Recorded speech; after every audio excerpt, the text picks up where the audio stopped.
Friends ఇక్కడైతే మనం motor fit చేసుకున్నాం. ఇక్కడ యూనియన్ పెట్టుకున్నాం. పైపులు అయితే ట్యాంక్లోకి వెళ్ళి వచ్చినాయి. ఇక్కడ జాగ ఎక్కువ లేదు కనుక ఇక్కడ 2 ట్యాప్లు అయితే పెట్టేసినాం. అలాగే బాత్రూంలోకి వెళ్ళినట్టు వేసినప్పుడు అంటారు దీన్ని.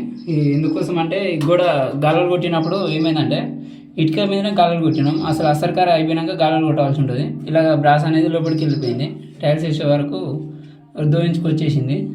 అయితే మనం హాఫ్ ఇంచ్ తెచ్చుకున్నాం కదా. ఇట్లా సెప్లాన్ టైప్ వేసుకోవాలి.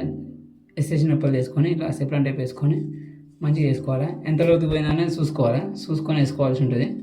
దీనికైతే స్పంజీ రాదు, ట్యాప్ స్పంజీ రాదు. ట్యాప్ స్పంజీ అనేది ఇక్కడ సెట్ కావడం లేదు. ఓకేనా, ఈ విధానంగా అయితే వస్తుంది. ఈ విధానంగా సెట్ అయిపోతుంది. దీంట్లో 2 ఇంచు ఉంటాయి. ఎస్ఎస్ నొప్పలలో 2 ఇంచు ఇట్లా ఉంటాయి. 2 ఇంచు 3 ఇంచు ఎంత లోపలికి పోతే అంత సైజ్ అన్నట్టు. ఎంత లోపలికి గాలం పోతే అంత సైజ్ వస్తుంది. ఓకేనా, మీకు మన వీడియో నచ్చినట్టయితే లైక్ చేయండి, షేర్ చేయండి, సబ్స్క్రైబ్ చేసుకోండి. ఓకేనా, ఈ విధంగానైతే ఎస్ఎస్ నొప్పులు వేసినట్టయితే ఏమవుతుందంటే లోపల జంగ్ వస్తుంది. టైల్స్ అసర్కర అయిపోయినాక మాత్రమే కటింగ్ చేసుకోవాల్సి ఉంటుంది.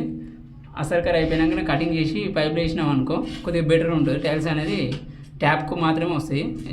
మన బ్రాసెల్ అనేది ట్యాప్కు మాత్రమే వస్తుంది. అలాంటి టైంలో ఇప్పుడు ఇబ్బంది అవుతుంది. ఓకేనా, మన వీడియో నచ్చినట్టయితే లైక్ చేయండి, షేర్ చేయండి. ఇప్పుడు ఓకేనా, ఈ విధంగా అయితే వాటర్ ఫుల్గా వస్తున్నాయి, మంచిగా ప్రెజర్గా వస్తున్నాయి.